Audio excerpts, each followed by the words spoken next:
Greetings, everyone, and welcome once again to another Wednesday night edition of the Sportz Krib. As you can see, our usual banners running down the front there. You can subscribe and donate to us so we can stay on the air. I would like to announce, I think we are at 167 subscribers now and growing. So thank you very much for your support. And let's get this show on the road. I see Dave is down here all ready to go. Dave, how are you doing this evening? Hey, I'm doing all right, getting ready for my trip, but I do have a Sue's Corner, so Oh, well, hey, ready to go. Don't tease us, you know. All right.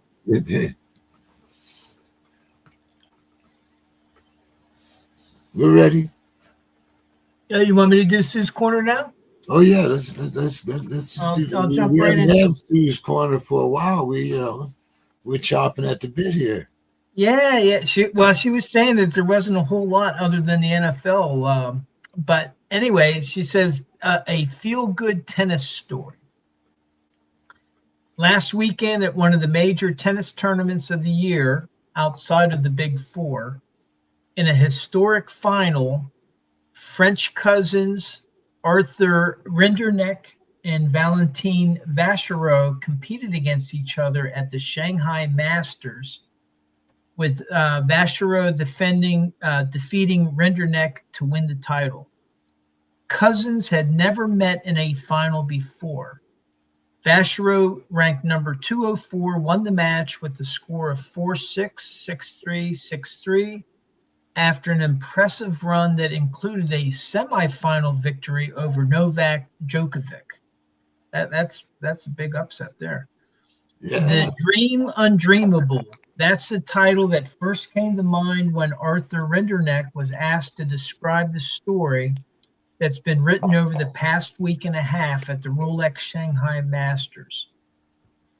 The 30-year-old lined up a remarkable final between cousins at the ATP Masters 1000 event after a qualifier Valentin Vachereau earlier made his way through by defeating Djokovic.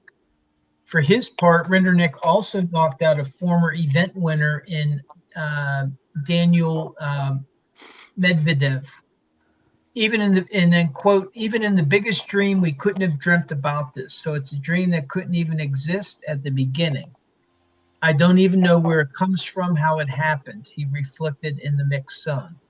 I guess we must have done something good to the people around us to deserve to experience something like this, because it's incredible. Yes. So it's a cool little story. Yeah, would you say the kid was 20 something? 204? You said he was 204? He was ranked number 204. Yeah.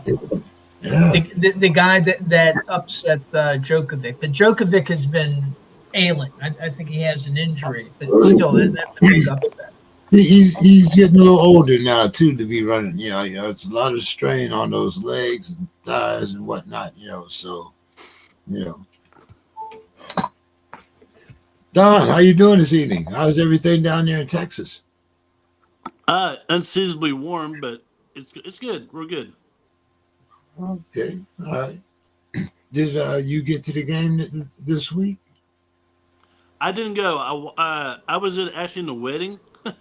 I was at a wedding in Reynosa, Mexico, so I was watching it on Hulu on my phone. Yes, during the church service, I was watching it, but I had it on mute, so it's okay. No, I got to go down to Mexico for a wedding for my wife's family, and it was good. But yeah, I watched everything. I watched everything on Hulu, and it was good to be a Longhorn this week. Bill, how's everything? Trying to crank out some articles. I got 3 articles to finish up in the next Several hours. Oh, well, hey, All right. Well, let's see what's happening here. So, oh, you guys. I don't have either one of my baseball guys here. That I thought Bo would be here to celebrate the Mariners. Uh, Mariners are up 2-0. Dodgers up 2-0. What do you think? Is that going to be the World Series? I see you shaking your head, Don. You think so? The Dodgers going to win it all. So Okay. good answer. Bill, what's the handwriting on the wall for you, Bill? While I think it won't be an easy, I think that it won't just be a sweep. I think there'll be at least one or two, pride wins. But I think Don's essentially right. I think when it's all said and done, it's going to come down to those two teams, Seattle and Los Angeles. All West Coast. Who you picking? Well, it's hard to pick the $1 billion lineup, isn't it? I mean, they paid for it. Hey, you can't tell. The Yankees are sitting at home, though, Bill. Yeah, but they're spending admittedly, more than a lot of teams, but they're $400 million behind the Dodgers in terms of salary. So the Dodgers are in their own tier by themselves. I think Ohtani gets more money than some of the whole teams, right? There's 3 franchises that their entire roster makes less average per year than he does. Hey. Pittsburgh's one of them, right, Bill? And that is one of them, correct. That is one of them. Yeah. It would be that one instead of some of the other things, but hey, I guess we have to take what we can. So then, let's see, there's not a lot of baseball to talk about. I guess we'll talk about a little football anyway. Maybe we can get out on time tonight, Dave. What do you think? So, go ahead, Dave. What were you saying? No, I'm just saying I like it. Bill, Indiana, they're in the top 3 now. And deservedly so. We were talking about Indiana before. Why don't you give us a little quick rundown? Well, I actually wrote something a couple weeks ago saying, "Is Indiana this year's Indiana?" And it turns out maybe I'm right. So it's always nice to feel smart. First of all, as Curt Cignetti said, Google me. The guy wins every place he's been. Now, admittedly, he spent a lot of his career at Division II and then eventually worked his way up to James Madison. But he's right. He's won every place he's been. And this is one of the things when people whine about NIL, I point to this. Without NIL, without the transfer portal, Indiana doesn't get to be. I mean, Curt Cignetti is a big old shot of espresso. But without the ability to flip your roster as quickly as they have, I think 39% of the 2-deep roster are players that 2 years ago were playing football someplace else besides high school, not counting high school. So playing either at James Madison or some other program someplace else. So I'm not one of those people, especially if you claim to be like a libertarian or a free market person. You've got to love it, right? I mean, now the marketplace is truly open. If you're a person that says you're into free markets and you're into libertarian stuff, this is what you want. You want coaches have always had this, but now players can take advantage of the free market. And that's why Indiana is now Indiana, this version of Indiana, not the Indiana where, like, when Bill Mallory won 8 games, they would carry him off on their shoulders, right? Remember those days? 8 games, we won 8 games, right? I mean, that was pop the bottles in Bloomington not that long ago. And as most of us already know, it was 1949 the last time that they won a Big Ten title. And to put it in perspective, Ted Kluszewski was on the football team, okay? For baseball fans, he was a fullback and a linebacker. at Indiana the last time they won a Big Ten title. So would you say 1949? yeah, Ted Kluszewski was on the team. Yeah. Big Clue. I was 2. Yeah, there you go. That's perspective. So that's the last time they won a Big Ten title. This is their best chance since the halcyon year of 1949. George Taliaferro was on that team also, but that was that was it. I mean, sort of for them in terms of football Big Ten titles, and now they have a chance to do it again. I think it's great, and I've been a fan of Cignetti for years. I watched PSAC football, so I knew who Kurt Cignetti was a while back, and I'm excited about this program. I'm excited, and they have a legit defense. I think they're the second best defense in the Big Ten. Ohio State still has the best defense in the Big Ten. Their Ohio State's defense is ridiculous, but number 2, in my opinion, is Indiana's defense, particularly because of that front. They have a Big Ten. Even if they were an SEC team, maybe Auburn's better, maybe, but their front's better than Georgia's. I'm sorry, it is. It's better than Alabama's. Sorry, Don, it's better than Texas. It's better than Oklahoma. I mean, maybe Texas A&M's better. I mean, there's maybe 2 SEC schools with a better defensive front than theirs. That's how good that defensive front is, and I knew that. My question was about other things, like their offense, especially their offensive line, running backs, wide receivers. Well, I like Roland Hemby. I knew he'd be good. But the depth at that position, the receivers who turned out to be better than I thought they'd be. But I always knew they'd be really solid in terms of that defensive line. And then the secondary has stepped up. So they're going to be in trouble. They're going to whoever has to play them in the playoffs, strap it up. That is a legit team, and they can make a deep run. All right. Well, Don, seems Texas is back in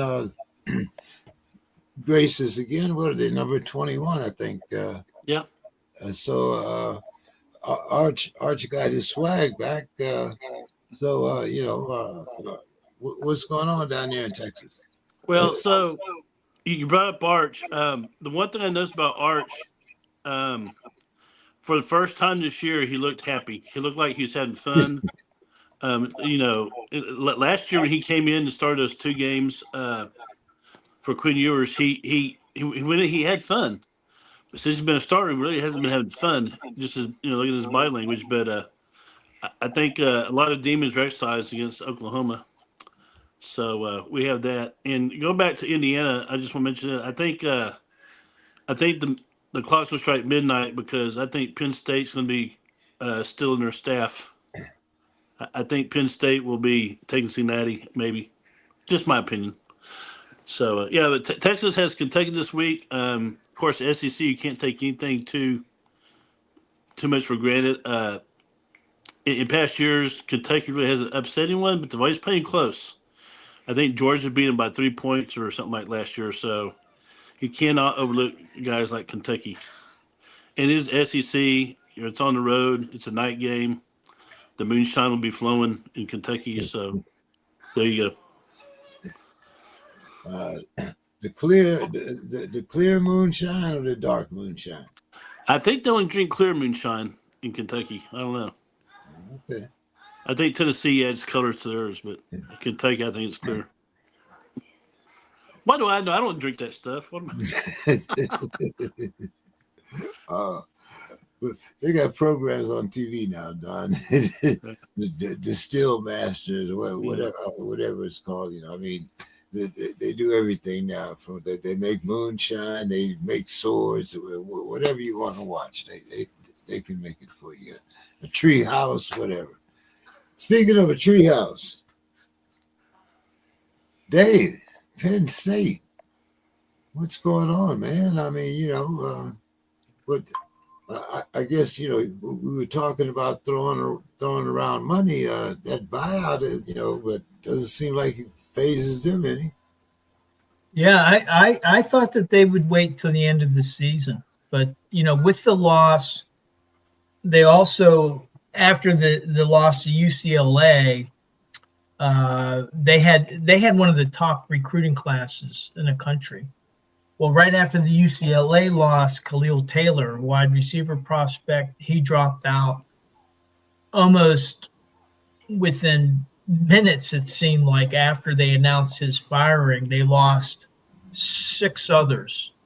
And it just basically wiped out their recruiting class. So Keemon Spell, 5-star offensive tackle, Leighton Von Brandt, linebacker Gabe Jenkins. And so really Penn State, Don had mentioned, well, hey, Penn State may be rating their staff. What they have to find, they got to find a head coach, but they have to find somebody that's going to be able to be a prime recruiter, because they're going to have to rebuild. They lost their quarterback for the season, and now they're going to be losing a lot of their top players this year, and then they just lost their recruiting class. So it's going to be a huge challenge for whoever replaces Franklin. $48 million buyout, and I think the only one that exceeded it was when was it Texas that bought out A&M, Jimbo or Fisher. Texas A&M for like over $70 million. Yeah, But this is the 72 buyout. mil, Jimbo Fisher. Yeah. So basically, the way athletic director Pat Kraft, he said, hey, we need to have a change. And, they want to be in the hunt for Big Ten championships and for the national championship. And Franklin had a great record, except against ranked teams. And that's what, I think I mentioned that they were like 4-20 against like top 10 ranked teams. They had a horrendous record against top 10 ranked teams. And, well, it came home to roost, and I guess they decided to rip the Band-Aid off. I'm going to be very interested to see who does take Franklin's place, because he was a good recruiter. He recruited a lot of talent to Penn State.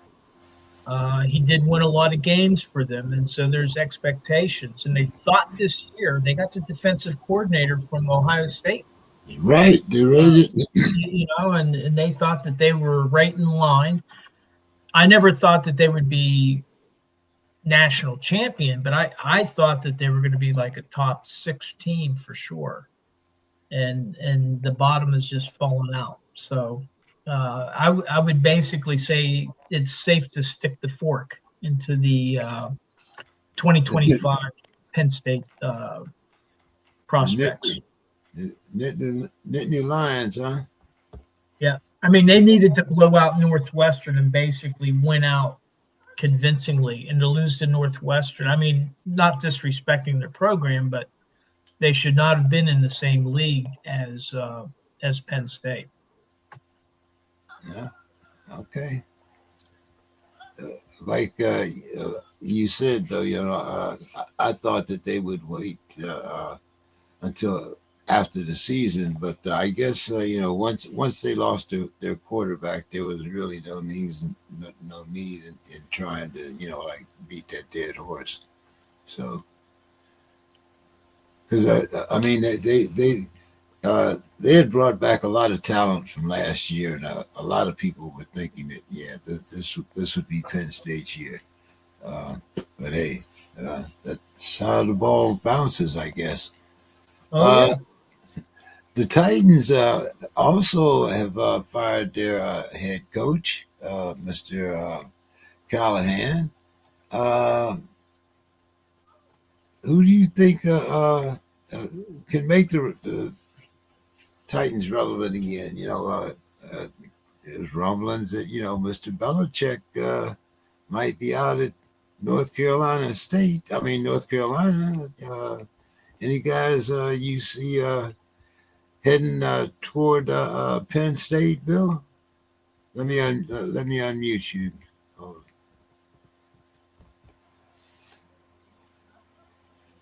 Anybody? Any of the guys you see in particular heading toward the Titans, Bill? I mean, probably not any of the people you're thinking. It's more likely to be Mike LaFleur than it is to be some old retread. The trend has been really against older coaches, even ones who really want to coach and really have a lot left in the tank. I want to keep beating the Jim Caldwell drum, but this guy's been interviewing. He's won once again, Google him. He's won every place he's been, including places where nobody wins, right? He won at Vanderbilt, speaking of Vanderbilt, right? He won at Detroit where nobody won. He has a winning record as a coach. Had some health problems, has put them behind him, really would like to coach. Can't seem to get the opportunity. I think he would do well there, but they're going to go young. It's going to be who's left off of that old Washington staff that Shanahan was on. I think the last one left who hasn't been a head coach is Mike LaFleur, Matt LaFleur's brother. I think he's the last member of that staff that had, except for the special team guy, that hasn't been a coach yet. So probably Mike LaFleur. Everybody wants a young QB guru, and teams don't seem to learn that doesn't always work. For whatever reason, they keep thinking, well, it'll work this time. So, yeah, it'll be some 38-year-old QB guru. Pick one. Yeah. Now, I knew that, in Pittsburgh, they were reporting that Arthur Smith was on a list, but this was a list of 23 candidates. So, I don't think that was a very serious prospect, but I would see them probably hiring offensive, defensive coordinators somewhere in the leagues, somebody that has experience, probably younger, the way Bill is describing. I think that Arthur Smith will eventually get another head coaching opportunity. I just hope it's not next year. I'd like him to stick around Pittsburgh for a couple more years. Okay. What's your thoughts here, Don? They think they're going to go young, or they're going to go, bring back one of these older guys? Well, if you want a young guy, there's a guy here in Texas that I'm real high on. His name is Rhett Ashley. He's the guy at SMU. He's SMU guys. They were in the depths, and their facilities aren't anything spectacular, but he has recruited well. He's beaten Texas for some recruits, believe it or not. And he's young. He's a guru, as they say. I think he would be a good fit at Penn State because he knows Texas. He can recruit Texas.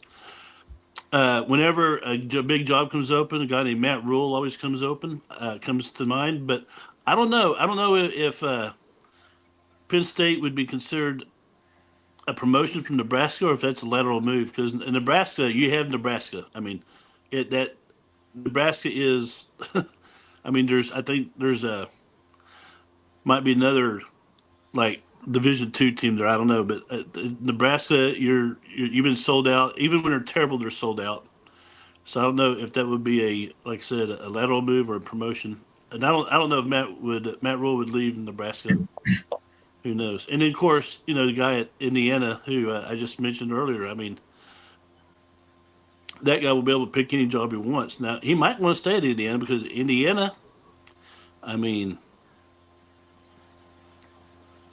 I guess, weather, all things being even, I think the weather in Pennsylvania is probably same as Indiana when it gets to cold winter. But it's not that much different, believe me, But Indiana, you're it in Indiana, and at Penn State you got to compete with Pittsburgh, and Temple's right down the corner. So I mean, there's other schools that you have to kind of look out for. So I don't know. I don't know if they would go look for rated staff on the NFL, or if they go to the college level. There's some good coaches I know. At the non Power 5 schools who might be worth a look, but I don't know. I think the guy at SMU would be a great fit, but he might like SMU better. Are you talking about for Penn State or for Tennessee? I thought it was something about Penn State. Oh no, we're talking about Tennessee. We've been talking about both. I think a little bit, but with Penn State. Yeah, and one thing I'd mentioned, Don, is that Penn State really, they're recruiting. They recruit a lot in New Jersey. They recruit pretty much nationally. They get a lot of players from Ohio, all over, and so recruiting wise, they compete with Ohio State on recruiting. They compete with a lot of these other national programs, and it'll be one of the difficulties with Penn State is it's out in the middle of nowhere. I mean, there's just nothing around it, and that's for a lot of kids from the city. That sometimes that's a tough sell. My senior year, we played Penn State at State College, 1990, and I remember walking on that field, and that was the most beautiful, softest turf I've ever been on. I've been on a lot of football fields, but Penn State, that thing was, it's in the middle of nowhere, but it's still beautiful. I mean, you got the Nittany Mountains in the background, and they got a great fan base. It kind of reminded me of College Station, where A&M is located, but A&M, I mean, College Station is an ugly town. It's flat, it's humid, mosquitoes and that.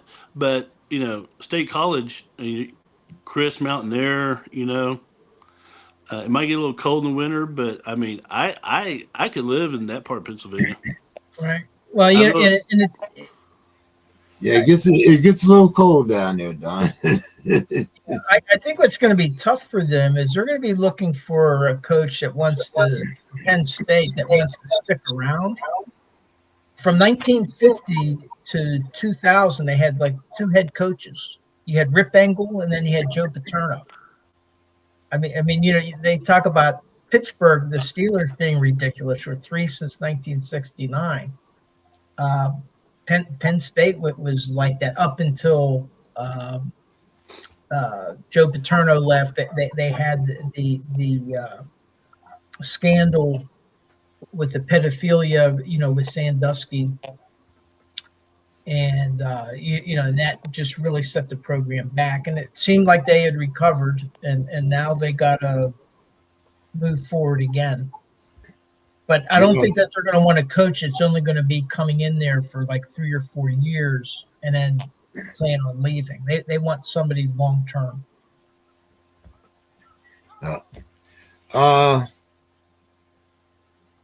Dave, the Redbirds find themselves at 1-5. Is Harbaugh on the hot seat? Well, I mean, with the fans, absolutely. The fans want him gone. And, the thing is that their owner, the Ravens owner, Stephen Bisciotti, not many people hear about him. He's pretty low profile guy, but Harbaugh came close to losing his job a few seasons ago, and that just happened to be whenever they drafted Lamar Jackson. And that kind of saved his job right there. But Bisciotti has shown patience. One of the things that the Ravens were facing is the parity in scheduling, where the first place teams have to play the other first place teams. So they were playing Buffalo, they were playing Kansas. They had a very, very tough schedule here at the beginning of the season. Their schedule is going to start to get easier. They do play Pittsburgh twice in December. But I would tend to say Bisciotti's track record, I would see him giving him the season and then see what happens in the second half of the season. They're 1-5. That sounds terrible, but they got 11 more games to play. And if they climb back into it, then he could save his job. But I think, really the question is the owner, is Bisciotti, and he's shown patience in the past. Okay. Well, yeah. Thank God we're the only 5-1 team. My dream catchers work here. my dreams have come true. We're still in the running. So, guys, I don't know. I think maybe it was nationally, maybe it was just regionally, but I had a chance to watch that Miami game. and I saw the remarks that Tua made, and then what Coach McDaniels had to say the next day. Uh, Don, you're a team player here. Do you think that Tua was right to air the Finn's dirty laundry out in public? Maybe for shock effect? What's your thoughts there? Should he have kept it to himself, or as some people are saying, the coach should have been aware of this before he made him? Well, as a rule, I don't think players should talk about things. The players shouldn't call out other players or coaches. I understand they're all professional, getting paid to do it, they're getting paid, so they feel like they're entitled. I'm not a big fan of that. Now, I know that late in his career, Troy Aikman voiced some concerns about Barry Switzer at Dallas, but Tua's not Troy Aikman. He doesn't have the degrees on the wall like Troy Aikman had. He's not that kind of player. I like Tua, but he's not Troy Aikman. So it just depends on who's saying it and what's being said and how it's said. But for generally, I don't like players doing that. That's never good. Nothing good ever comes out of it. What do you think? What do you think, David? I mean, if he's telling the truth, I mean, maybe that's he figured, like I said, maybe that was the only platform he had left. Maybe he felt his what he was saying was going on deaf ears within the organization. Well, then you're kind of laying a marker down, because then it becomes it's him or it's me. One of us has to go, and that's kind of the thing. And now part of it may depend on how McDaniels reacts to it. So, like for example, Mike Tomlin, he's very well known for whatever the players want to say, they can have at it. He believes that hey, they're adults, they should be able to say what's on their mind, and he has a resiliency to accept it. Other coaches, they see that as a threat to team cohesion, and they react badly whenever a coach or a player speaks out like that. And I think a lot of this depends on, okay, how does McDaniels react to this? And it could be that they end up shaking hands and they move forward and it's not a problem. On the other hand, it could become, hey, either you get rid of him or trade me. Do one or the other. And that's not, that's, and I think that's what Don was getting to. That's just not a good thing. Mm-hmm. Once you have players basically trying to dictate who's going to be coaching them.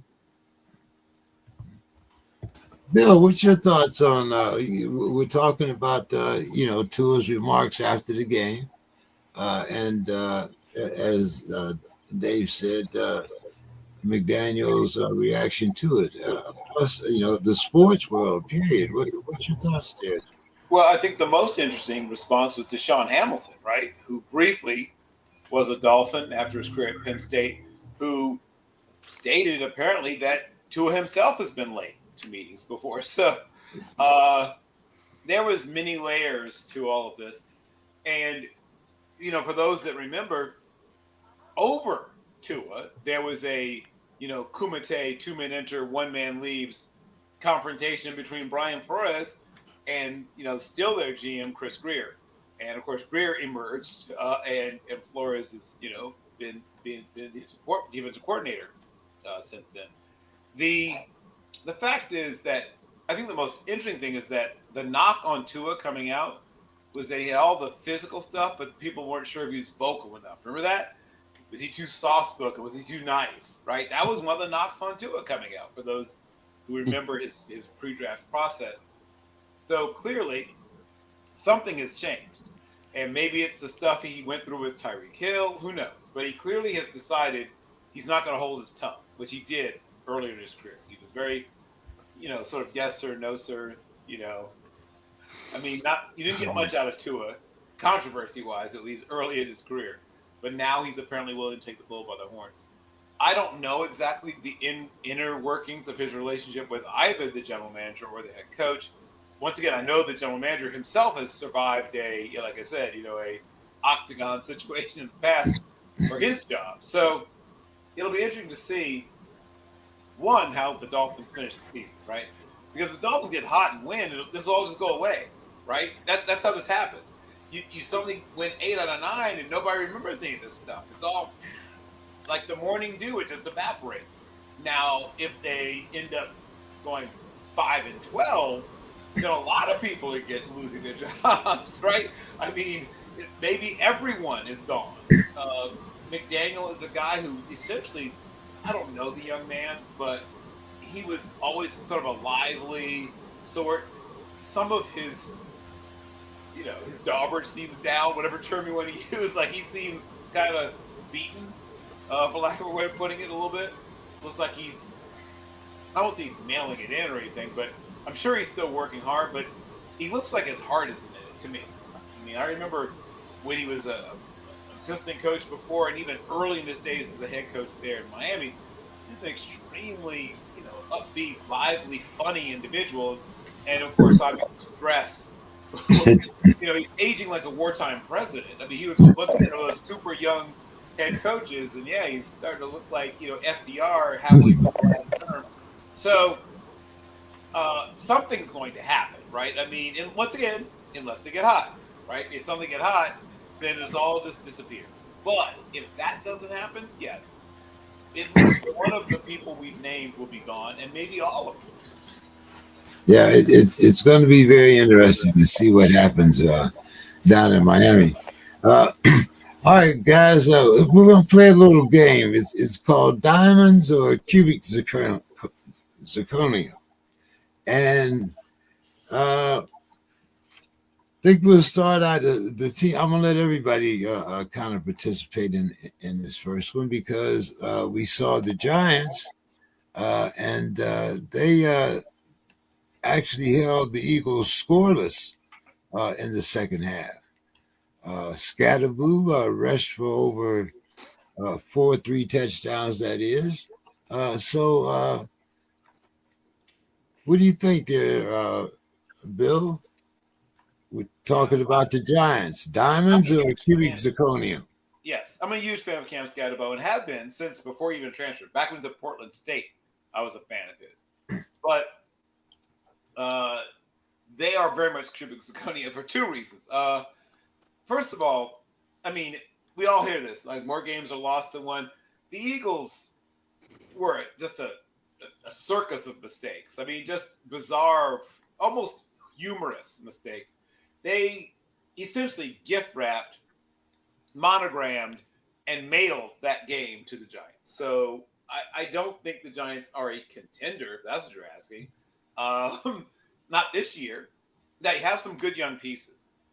And if they continue to draft well, they very well could be a good team. But they're not there yet. Okay. So it's cubic zirconia for you. Oh, yes, very much so. Dave. Yeah, I don't think they're diamonds. I think, one of the difficult, I love this Scatterboo. I mean, he's just like a tank. But, here's the question is, how long can he sustain that? If we're talking beyond this season. And he might be Frank Gifford. Who knows? Well, the problem with it is that other teams adapt, and the Giants had the Eagles running back, and teams learned just to swarm him so that he was non-productive, and then once he went to the Eagles and there's other weapons, well then I'm talking about Saquon Barkley. Yeah. He was much more productive, and I think it remains to be seen is how durable is Scatterboo. But I think that they're building the blocks in the right way. You got to build the team. I don't think it's going to happen this year. But let's see how they do in the trenches. If they build their defensive line, their offensive line, they may be a developing team. But right now, no, I wouldn't call them a diamond for sure. Come on, Don. So I'm going to throw a third option in there. The Giants are a chunk of coal. As you know, after time, with lots of pressure, a chunk of coal will become a diamond. And I think, like Bill was saying, if they continue to draft well, get some support, beef up their, the offensive line and everything, I think they'll be diamonds. But so they're not cubic zirconians. They're a little bit better than that. I think they're chunks of coal. Okay, all right. Then let's Don, we'll start you with the next one here. Coming off a win over the Bills, the Pats have now won 3 in a row. You have Drake May. He threw 3 touchdowns in their win over the Aints. So Don, the Patriots, diamonds or cubic zirconium? I think they're on their way to become diamonds. Only because, like I said, the Patriots were, they have been very lukewarm since Brady left, and but I think they're slowly building back up, and I don't know if they're going to be in the playoffs or not. That's a hard thing to fathom, but you went 3 in a row in this league. That's pretty good. So I'm going to say they're diamonds. Bill. Well, if I'm allowed to steal Don's line, I guess they're sort of halfway between coal and diamonds. They were truly terrible not that long ago. I thought they had the worst roster in the NFL last season. Yep. And Drake Lee May definitely made some chicken salad last year. His best receiver was DeMario, a.k.a. Pop Douglas, last year. Now they brought in Diggs, and Kayshon Boutte is almost looking like he cares about football again. So that's exciting. So if they're able, once again, some things we just said about the Giants, keep adding pieces. But Drake Lee May, and I've been talking about him for a while now, is going to be a star in this league. He is, by this time next year, I think he'll be a top 6 to 8 quarterback, and then another year after that, he'll be a top 4 or 5 quarterback. He's got a lot of the aspects that a guy like Joe Burrow has, but he's bigger, stronger, faster, and has a bigger arm than Burrow. Unlike Burrow, he came out early, right? Burrow was a 5-year guy. May was a 3-year guy, true junior. So developmentally, he's a couple of years behind where Burrow was at the same point in the NFL. But give him a couple more years. Watched his dad at Carolina, Mark May. His brother, of course, was on the national championship in North Carolina. He had a sister who was a pitcher, a brother who was a pitcher.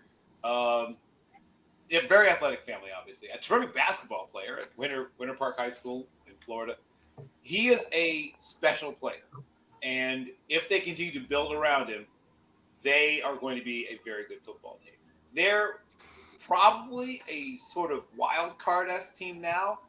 But give them, if they can, once again, the caveat being if they continue to draft well and put the right pieces around him, I think they're going to supplant the Bills eventually if they keep building. So you're saying they're halfway between a diamond? Yeah, they're not quite. I mean, if by diamond you mean one of those teams that's going to be like a Final Four team or a team that wins, playoff games. Just get to the playoffs. They could get to the playoffs this year. Like I said, probably as a wild card team. But I mean, yeah, I could see them making the playoffs this year. Okay. Dave. Yeah, I would call him a diamond in the rough. And there we go. The thing is everything that Bill said about Derek May. We're watching the development of an NFL quarterback before our eyes. And I attribute a lot of that to Mike Vrabel and a stable ownership group that doesn't over interfere. I think Mike Vrabel's a good coach, and I think that he's helped the team by stabilizing their defense, and they're putting things into place to succeed. In Kraft, I think he's demonstrated as an owner he'll spend money to put talent around there. So I think all of those things, and then you look at their division. They got the Jets and they got the Dolphins that are just Chernobyling, right? And so really their only competition right now there is Buffalo, and they just beat them. So I would call them a diamond in the rough. All right. Okay. Staying with you, Dave. Rico Dowd, he not only talked the talk, but he walked the walk against Jerry's guys.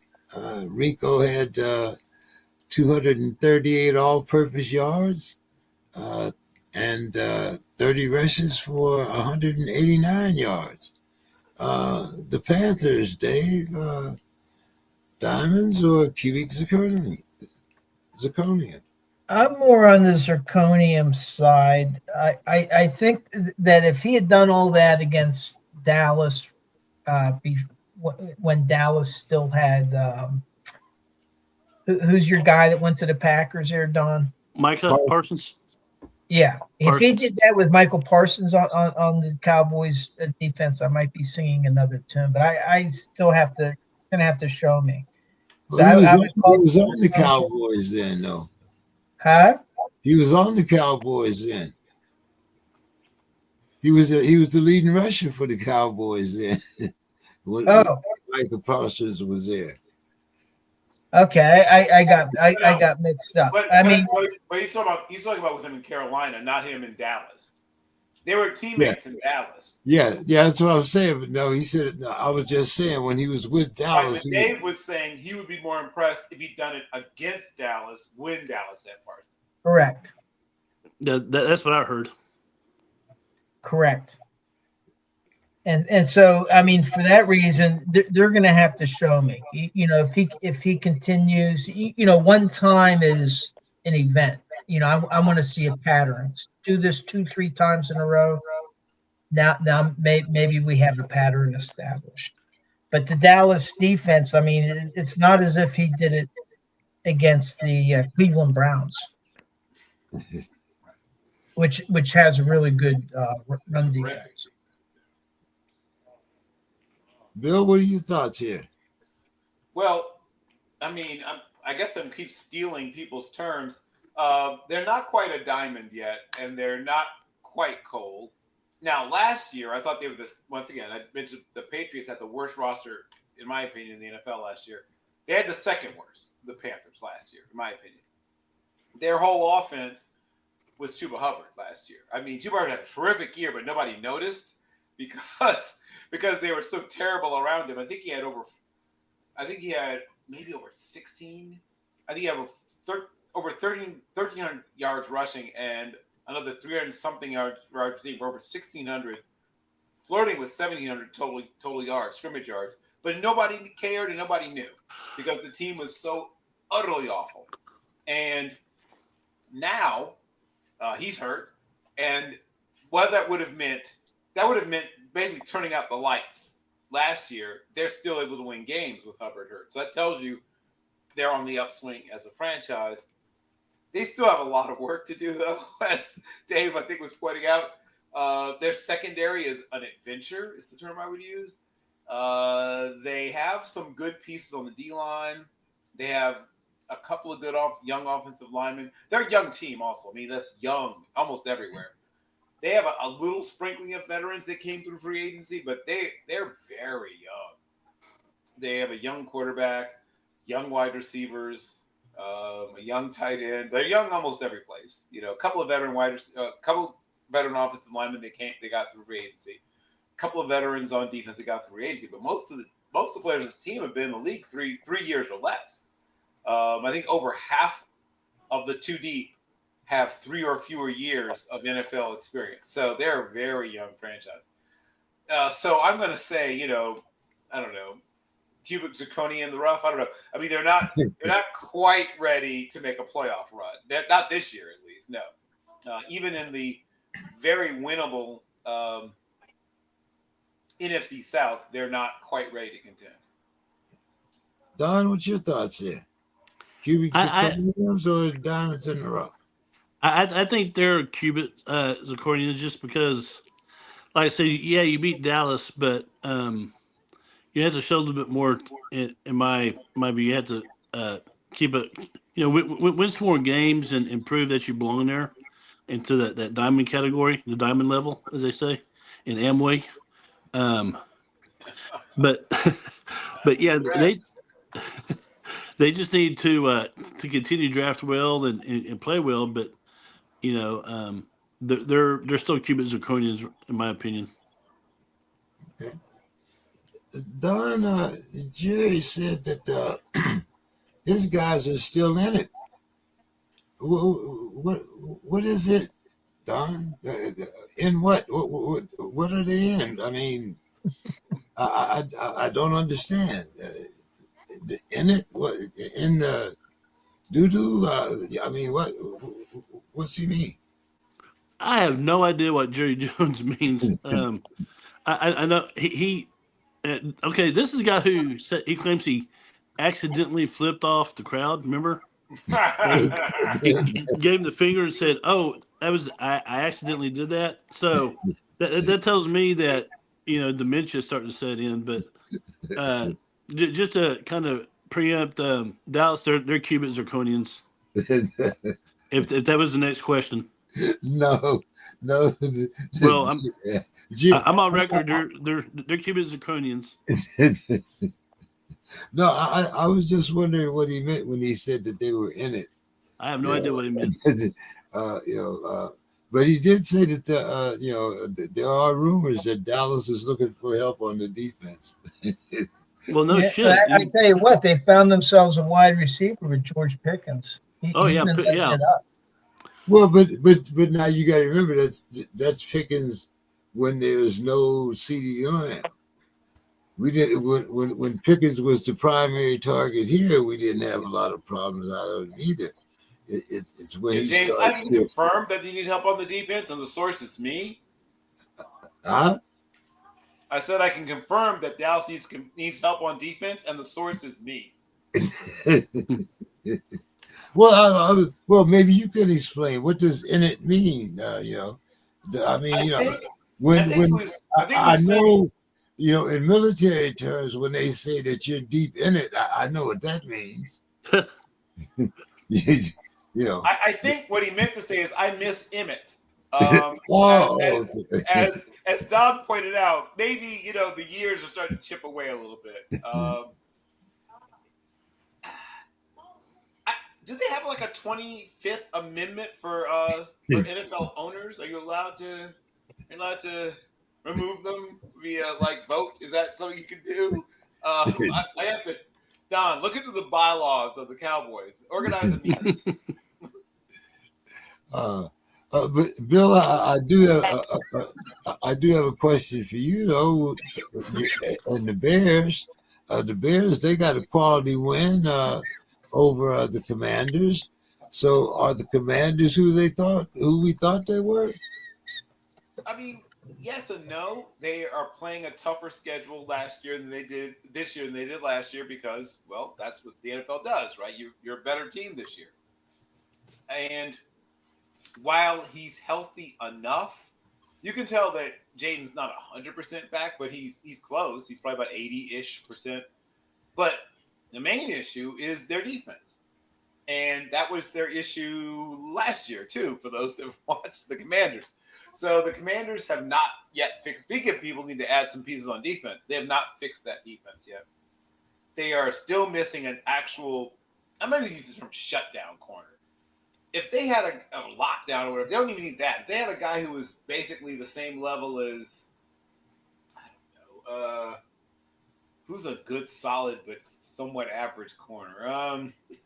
I mean, they'd love to get a Patrick Surtain, but they don't even need. I mean, that would be too much to ask. But if you could get just a guy Just a good, solid, Slay. professional corner who knows what not to do, right? Somebody's knowing what not to do is almost more important than what to do.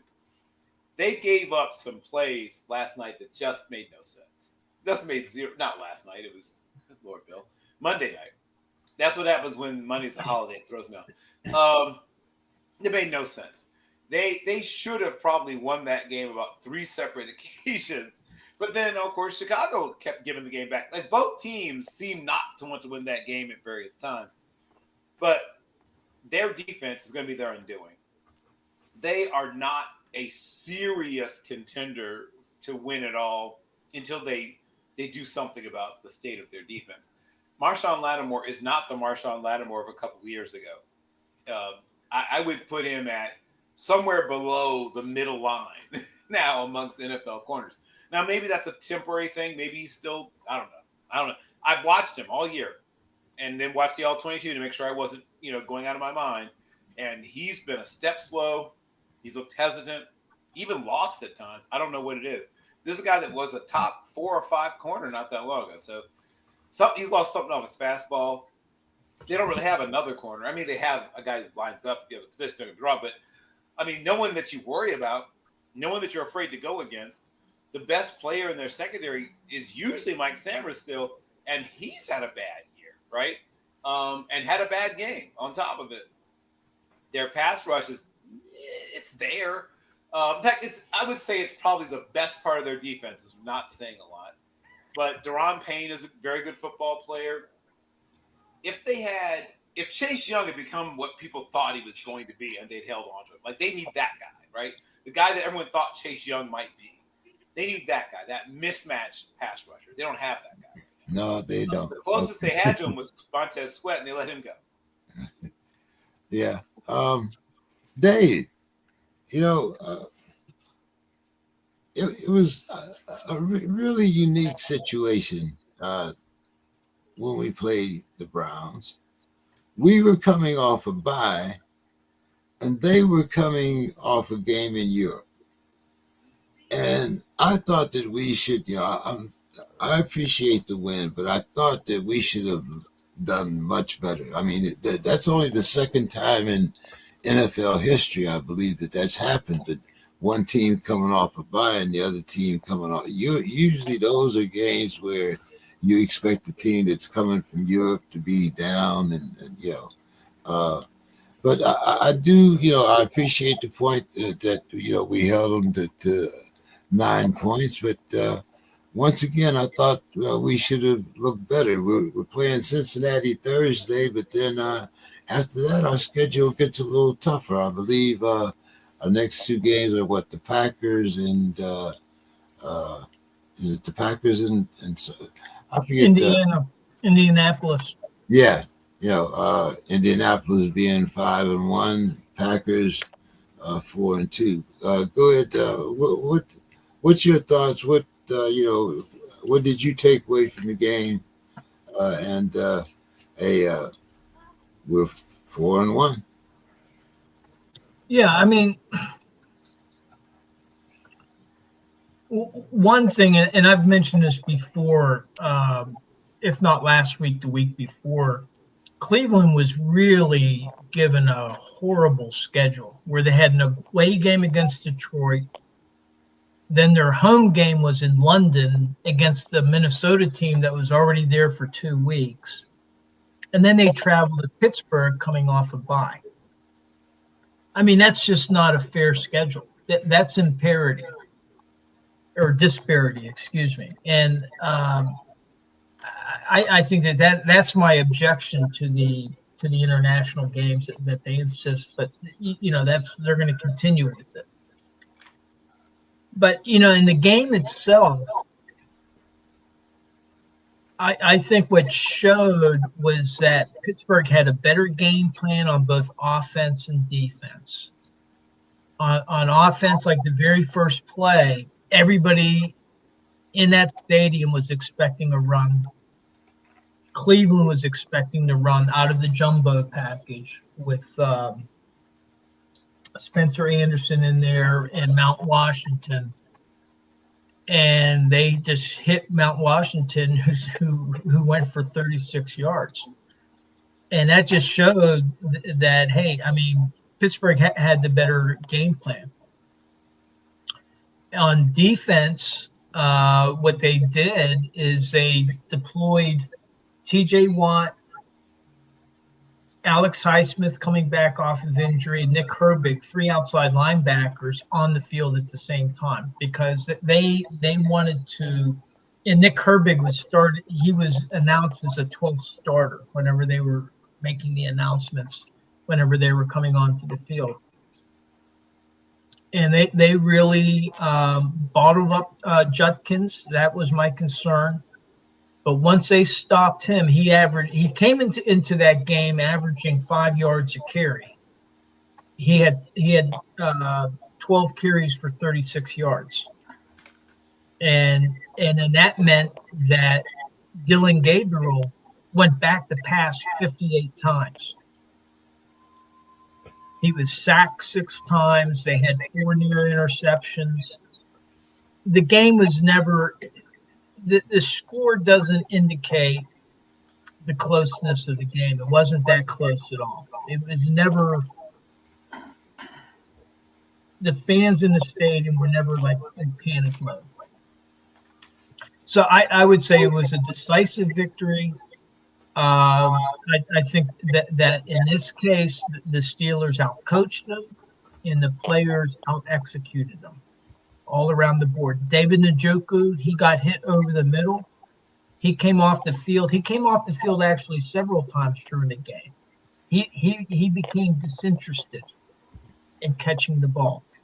And Jerry Jeudy, he was starting to get alligator arms. So, yeah, they only scored. It was only 23-9. What do we expect? 50 to nothing? I don't know. But watching that game, Pittsburgh clearly dominated the game, so I don't have a worry. One of the concerns was the condition of the field. It was atrocious, and Pitt hadn't even played there the day before. And so to me, that's on the groundskeepers. And I think that's how Killebrew, their special teams captain, he may be out for the season with a knee injury. And Chris Boswell nearly avoided an injury when his plant foot went into a divot, and he missed his last field goal. And that was just shameful. There's no reason there was no reason for the field to be in that kind of a condition.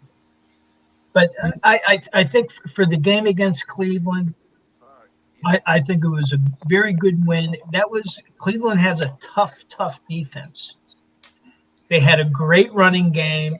Once they stopped that running game, well, then we saw that Dylan Gabriel, he was trying, but the problem is they became one-dimensional. Yeah, 56 passes. Yeah. So with the Bengals coming up, that's not a gimme game. Now you like maybe when they had Browning, you could say that hey, the Steelers should win that game no matter what. The Steelers under Mike Tomlin for away games on Thursday nights have a career 2-9 record. They are 0-8 against AFC North division rivals in Thursday night away games. And Cleveland traded Joe Flacco to Cincinnati. And Tomlin kind of expressed incredulous. He was incredulous that happened. That you give a division rival an older but still a very competent passer to a team that has Jamar Chase and T. Higgins. So the defense is going to have their hands full in the passing game. Cincinnati's running game, if they stay on pace, they could be under 1,000 rushing yards for the year. The last time, that's the worst rushing since the Seahawks did it in 1946.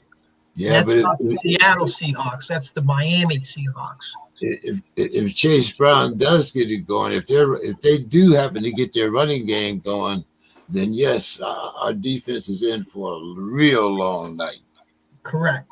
Yeah. So, but then Cincinnati's defenses, they've given up a lot of rushing yards. So I would expect Pittsburgh to try to exploit that. But I also think there's a reason why they call it the icy hot bowl. I thought that was hilarious. Yeah, I think Camp Hayward yelled that out during the interview, and but still, when you watch Aaron Rodgers and you watch Dylan Gabriel, who was the more mobile guy? Yeah, Aaron Rodgers was actually moving pretty well in the pocket. Yeah, and that's was one of my concerns at the beginning of the year, he's so far. Hey, like I said, the dream catchers work. So I'm hoping we can keep it up, for if we can keep going, 4-1, I think we'll be all right. I think it's the running game that's like if we shut down their run and we're able to run, then Pittsburgh should win. But if, like you said, if all of a sudden Cincinnati finds a rushing game, well, then that's going to open up the pass for them, and then that's going to create problems. Well, we have our predictions coming up, so we'll see because that's going to be our first of. That's where we're going to start out. But in the meantime, why don't you catch us up? Is Bill still just running laps around us or what? Indeed. So last week we had 30 picks. There were 15 games, so 30 picks. Don was on top with 16 correct. Bill just behind him with 15. But then it goes down from there. I had 12 correct. James, you had 11, and Demetrius only 10 out of 30, which is, man. So for the season, the cumulative, I'm still the caboose at 41.4%. You can tell that I don't watch much other than Steelers games based on my predictions. Demetrius is in fifth at 45.7%. Anthony, even though he didn't answer last week, he remains in fourth with 50%.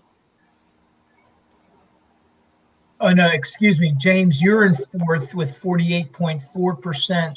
Anthony's in third with 50%. Don climbed up to 51.1% in second. And Bill, you're at 54.9%. And in first place, huh? Okay. All right. Yep.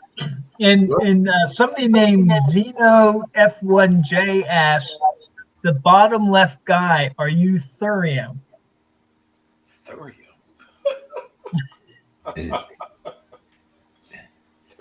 I think that was directed to you, Don. About Ethereum, I don't understand the question. Who am I? What, Ethereum? Is that what he said? No. What does that mean? Oh, where's the call? Let's see. I don't see the chat. So I think it's a Marvel. Is it Marvel? oh well, there you go. Because I'm more of a DC person. So I thought that was Thurman. It is not. I think he's supposed to. I think that's supposed to be Thurman, isn't it? I don't think so. I don't know. That's a great question. I hadn't thought about that. I thought he just meant thorough.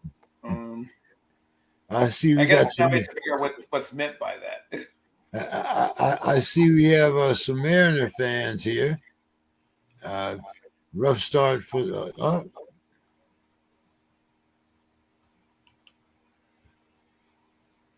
All right.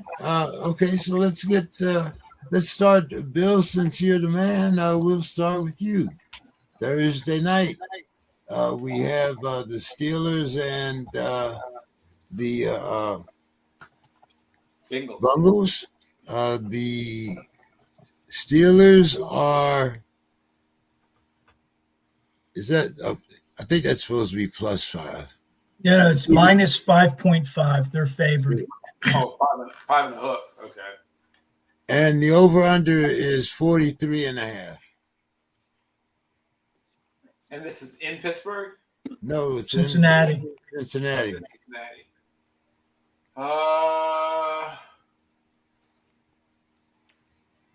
I'm going to take the over, and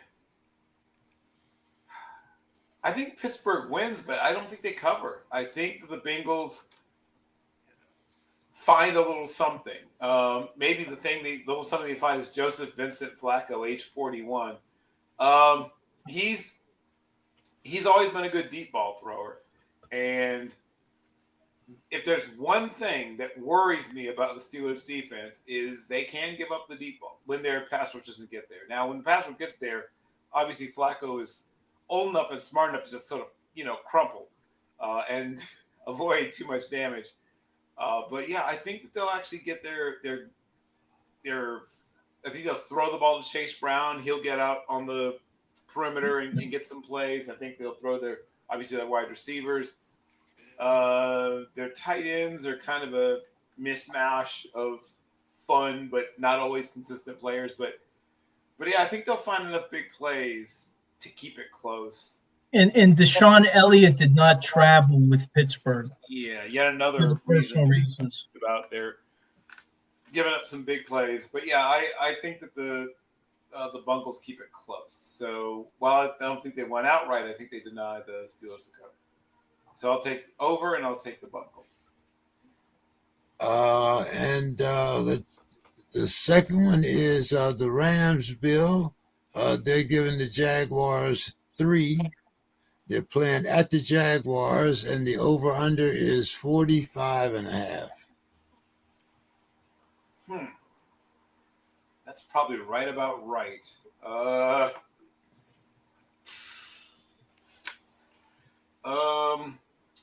I think the Jaguars might win this game outright, actually. I'm going to go with the Jaguars, and the over-under is the harder one on this one for me.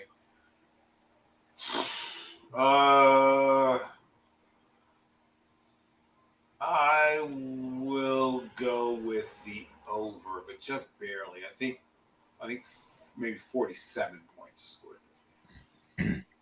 Don. I want to take Pittsburgh and the over. And I'll go Jags in the under. I'm going to go Pittsburgh and the over. And I'm going to go with the Rams and the over. So that would be on you, Dave.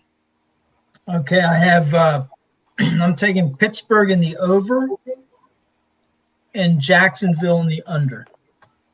Okay. Staying with you, Dave. We have the Patriots. They're giving the Titans 7, and the over/under is 42.5. Big spread, but I mean, Tennessee, they just let go of their coach. Pat seemed to be bringing it together. So I'm going to take the Patriots in the under. Okay. The Eagles are giving the Vikings 2.5, and they're playing at the Vikings, but the over/under is only 43.5. Wow. This is tough. But you see, I'm not sure what's going on with the Minnesota quarterback situation. So, and I'm thinking that the Philly is due to kind of put it all together. So I'm going to take Philly in the under in this game. Okay. I'm going to take the Patriots and the over, and I'm going to take the Eagles and the under. Bill. I will take the Patriots and the over, and I'll take the Eagles and the over. Okay. Don. I'm going to take New England in the over. I'm going to take Philly in the under. Okay. Wow. Staying with you, Don. We got the Panthers giving the not yets, the Jets, 1.5, and the over under is 42.5. I go Panthers in the over. Okay. The Raiders, they're getting 12.5. They're playing the Chiefs, and the over under is 45.5. Don.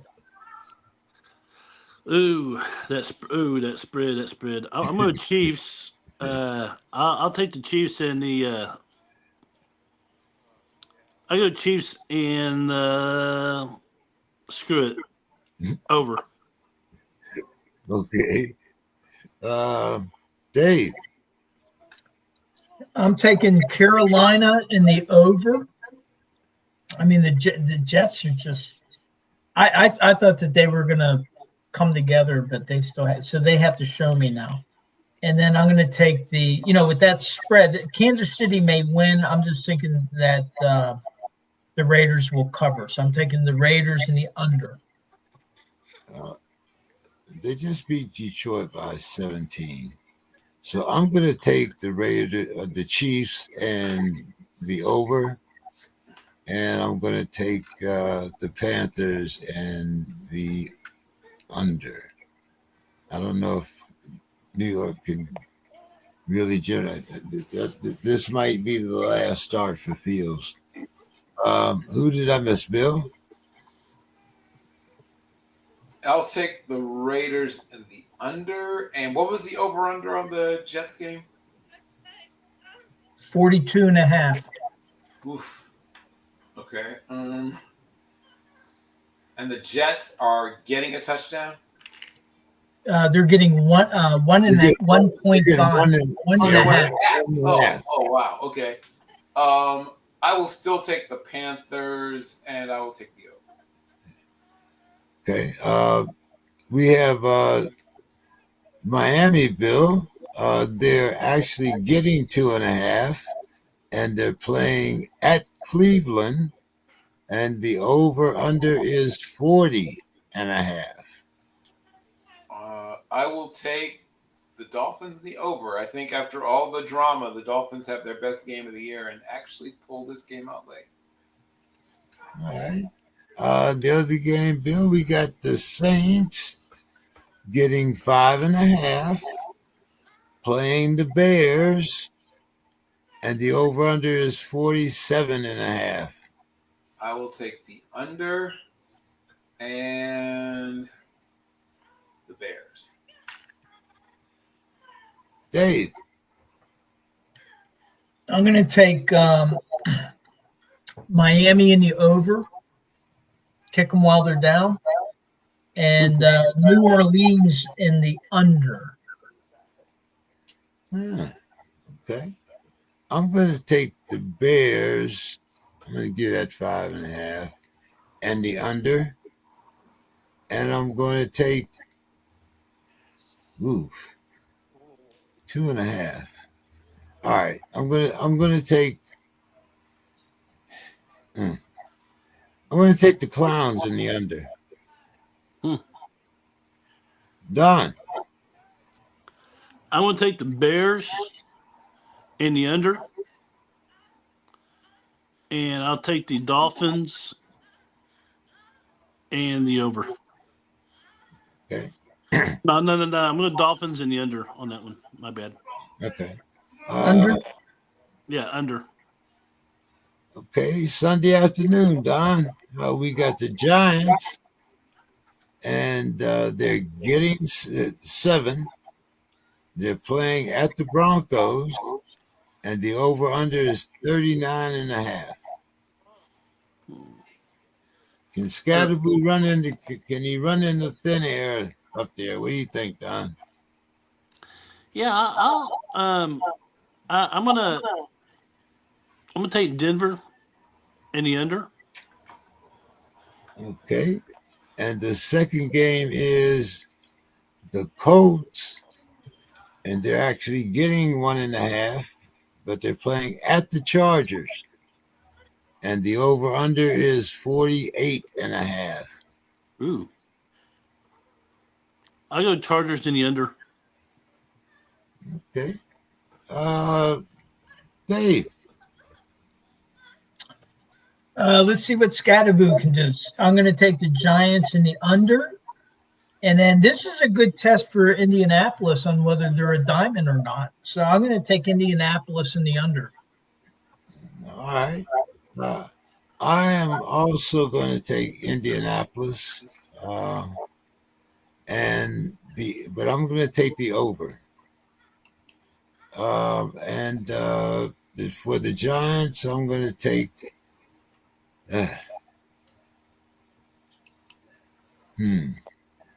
I like Denver's defense, and I like him at home.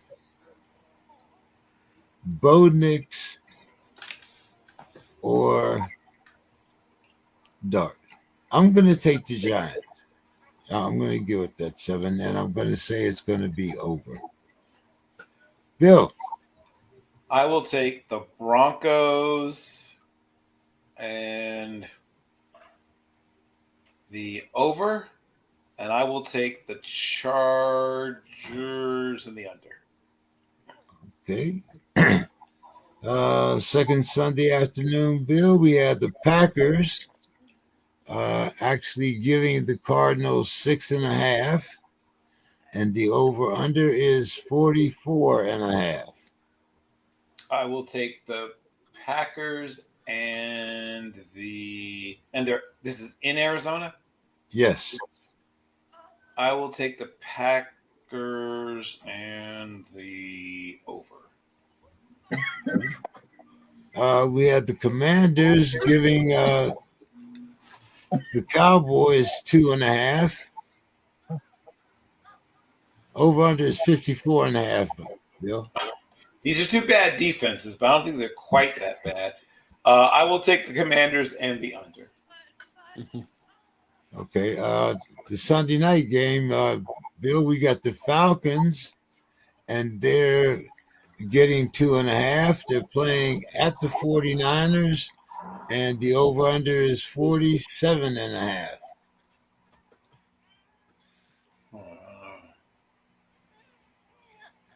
I will take the.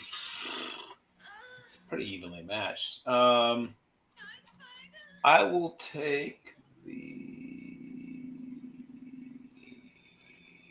Falcons, and I will take the under. Okay. Dave, we're going to start with the Packers. Yep. I'll take Green Bay in the over. Okay. Then I'm going to take Washington in the over because I think the Dallas offense can score. And I'm going to take Atlanta in the under. Atlanta and the under. Okay. I'm also going to take Atlanta and the under. I'm going to take the Commanders and the over. And I'm also going to take the Packers and the over. Don. I'm going to take the Packers and the over. I'm going to take Dallas in the under. And I'm going to take the Falcons in the over. Okay. All right. Don, Monday night, we got another doubleheader here. So let's give me your Monday night predictions and your final thoughts. We'll start with the Bucks. They are getting 5.5. They're playing at the Lions. Ooh. And the over-under is 52.5. I'm going to go Detroit This is a big one, but only because they're playing in Detroit. I go Now, Detroit. supposedly, they do have Mike Evans is back. Bucky Irving is still doubtful, so it's probably still White as their starting running back. But there is a possibility of having at least a limited Mike Evans. I'm gonna go. I'll go Detroit in the under. Okay, And then we had the Texans getting just three. They're playing at the Seahawks, and the over/under is 41 and a half. I have to go Seattle in the over on that one. Okie doke.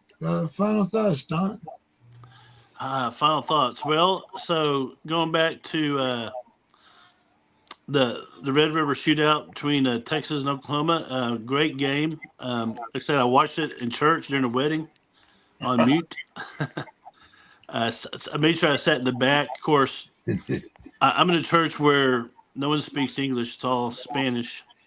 So I could like do groans and stuff in English, and they didn't say anything. But you watch it in Espanol. Yeah, but like I said, I think Arch Manning is he's having fun, and that's a good sign. However, the one thing that scares me is that A&M is still undefeated. I don't want to see A&M win any more games this year, so I'm bite my tongue, and I'm gonna wear I'm gonna find me one of those Arkansas pig suey hats that looks ridiculous. I'm gonna wear it, and I'm gonna be pig suey all night on all day before the game. So horns. Wait a minute, Don. If they win, are you going to wear it on the program? I have to find one first. But yeah, if Arkansas wins, I'll wear a pig suey hat. That's fine. No, not if Arkansas wins. If Texas A&M wins. Oh hell no! I'm not bullshit. I'm not wearing anything. I'm not wearing anything Oklahoma, and I'm not wearing anything A&M. So, but I have no really deep thoughts. Life is good. Things are kind of slowing down.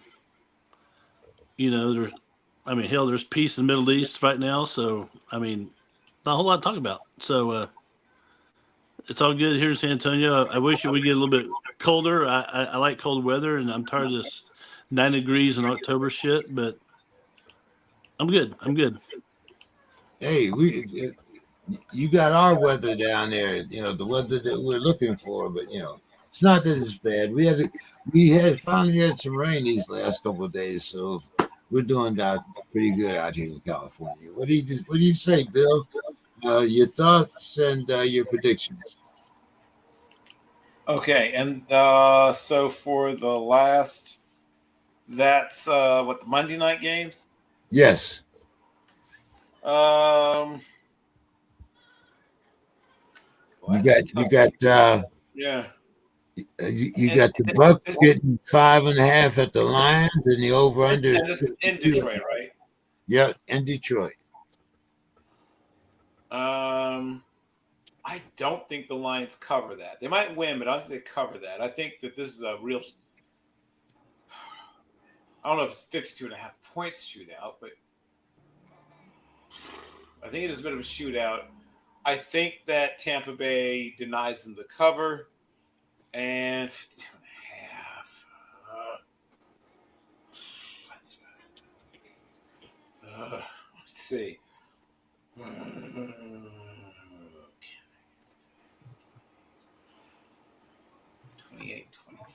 is 52. I'm gonna go with the under. I think they just missed it though. I think it's a 52-point game. And then Texans and Seattle. And this is in Seattle? Right. Yeah, okay. I'm going to go with the Texans and the over. Okay. And final thoughts? My final thoughts. Well, here's what I will say for my final thoughts. On this day in 2018, Paul Allen passed away. One of those .com billionaires, as they call them, or millionaires. Or, I don't know if he got to a billion, but he was close. A Seattle native, and of course, one of the co-founders of Microsoft, a childhood friend of Bill Gates, and a person who truly loved, obviously, Seattle. I mean, like, it was clear and obvious. And I have no particular vested interest in the Supersonics. Basketball is probably my third favorite of the major sports, behind football and baseball. A close third. It's right there, right behind baseball, amongst the the sort of major, the big four or whatever, spectator sports. But it just doesn't seem right for Seattle not to have, the Supersonics. I think Oklahoma City has done a good job of supporting, the team, but it's not the Supersonics. I don't know. I mean, it's sort of like with the Browns, right? I mean, they say that it's the Browns, and supposedly all the records and legacy and history carried over, but it's not the same team. It is not. The real Browns are the Ravens, which must be super galling to people who live in Cleveland. But I don't know what it'll take. I mean, it's funny, we keep hearing whispers and rumors about teams popping up in other countries. They're going to establish a franchise in Europe or in Central America or Mexico or whatever. And I'm not saying that maybe that isn't a move down the road, but make it right. Seattle is a basketball town. They loved the Supersonics and still love the Supersonics. Like, if you go to Seattle, you see people walking around in Supersonics gear. They have never let it go, and they shouldn't let it go. They should have a franchise. So that's my final thought. Come on, bring back the Seattle Supersonics. All right. Dave, before you do yours, I'm going to go with the Lions here. And I'm going to say it's going to be under. And I'm going with the Seahawks and the over. So, Dave, take us home. All right. So I have my. That's quite good, Dave. What's that? See, I did the best I could. We're about 5 minutes over or so. That's all right. So I'm going to take Tampa Bay in the over and Houston in the under. Both the visiting teams on Monday night. But hey, it is what it is. My final thoughts. I attended the Steelers game against the Browns. Somebody was using my seat, so what I normally do is I buy a cheap seat and then I stand up in what's called the rotunda. So that's what I did. And in the rotunda, I usually am on the west end, but this time I was on the east end. And there was a guy there at the beginning of the game with a huge Mexican flag that he hung up, and it's been there for years and years. This guy, Guillermo, actually, he lived in Minnesota for 33 years, Mexican-American. And I asked, well, how come you're not a Vikings fan if you lived in Minnesota for 33 years? And he said, well, I've been in the U.S. for 40 years, but I grew up in Mexico a Steelers fan. He's been a Steelers fan like since the 70s. And with it, he was talking to different people. There was probably a good dozen people that had flown up from Mexico for the game. And they weren't up at his flag, but they were scattered around in the stadium. So that's where I was watching the game from. I was standing at one end of the Mexican flag, which is it's hooked to a railing. So it's it's not in anybody's vision line because it's up against the railing, and then you can see it from the rest of the stadium. And then at the end of the third quarter, the Steelers had the ball, and there's still a question. The Steelers are only up 16-9, and all of a sudden, I get shoved out of the way, and I'm like, "What the hell's happening?" And then there's this big burly guy. He grabs, and it took a few seconds for it to process, but I realized he's trying to unhook this flag. And I just instinctively went to stop him, and then he punched me in the chest. I didn't get hit in the face. I'm 68 years old, and it's been many, many decades since I've been involved in a physical altercation. You'd have to go to the 1980s maybe. And so a melee broke out because other people were around, and apparently he had a partner there. And they were bound and determined to take that flag down. And I extricated myself out of the melee, because there were fists flying, arms going, and I kind of backed away from it. Sounds like you were in the dog pound. Well, they weren't Browns fans. They were Steelers fans. And I went to the there was a clubhouse club entrance nearby, and I went there and I said, you got to get security here, and you got a fight going on 30 feet away from here. And I get back there, and a young kid, security guard with a yellow jacket, he was all of 140 pounds. He wades in there, and for his efforts, he gets punched in the face twice, gets a bloody mouth. Lands a couple shots himself, so he's all kind of hyped up. But then eventually the crowd kind of gets to people, and then two Pittsburgh police come down, and I just pointed at the two guys, and then they just took them down the ramp and away. So I don't know if they were arrested or just simply ejected from the game. But obviously what their objection was is they did not like this Mexican flag in the stadium. And so for me, the way I look at it, and from talking to Guillermo, for these fans that had flown up from Mexico, that's a sign of respect for them. They're showing that the Steelers have a global fan base. And these small-minded people, they were big-bodied, because they were large people, probably 280, big fat people, but they were too small-minded to understand that. And but what I was very pleased with was the reaction of everybody that was around her, because they weren't Mexicans. These were just regular fans that were watching the game. Once they realized what was happening, they did manage, they almost got the flag off. And actually, I was watching a replay from the Steelers, and you can see the flag kind of draping off. But then we were able to get it back and get it back into the place for the rest of the game. And then I go to the gate, and then by this time, the fourth quarter started, because probably about 3 or 4 minutes have gone by.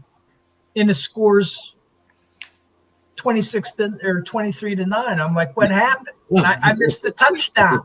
But I'm okay and everything. But I just wanted to point out that there's no place, not only in stadiums, but no place anywhere for that type of behavior. And I don't care. I would have responded the same way if it had been an LGBTQ flag, if it had been a Proud Boys flag, if it had been a U.S. flag or whatever. I defended that Mexican flag because those people were just there to enjoy the game. They had the permission of the team to have the flag there, and there's no reason to disrupt it. And I would have done it. It could have been the Proud Boys. And if they had a flag up there and they were allowed to be there and somebody tried to rip it down, I would have reacted the exact same way.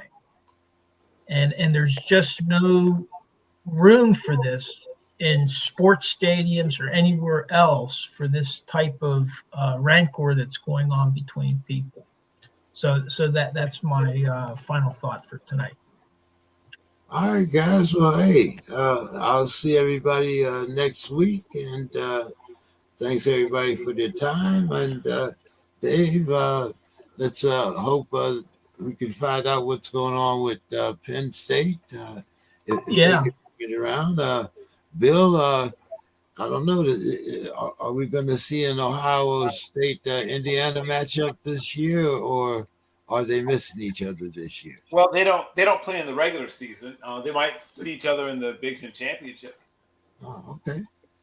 Don, what I wanted to mention, Jay, I'm going to be gone for the next couple Wednesdays. Okay. But what I will do, go ahead and go through the picks. Okay. And I'll be able to get them off of your feed. Okay. And I'll probably just text my picks as we go. Well, you're the stat guy, so we'll trust that you'll make your picks before the game.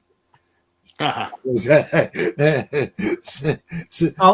text them to you guys, but if you can just go through the picks on the show, and then I'll get a recording of it and make sure that I get everything down. Yeah, we'll know if he goes from caboose to engine real quick. all of a sudden, I have 30 out of 32 picks. Right? Don, what are we going to see from Texas? They playing this week? They're playing Kentucky. Okay. All right. At 7 o'clock. Close game. It'll be close just because Kentucky plays teams real close. I mean, that's their most operandi. They play close, they just never win. So it should be something like I'd say 31-21 or something like that. All right, guys. Well, hey. I will see everybody next week, and hopefully we'll see how everybody's teams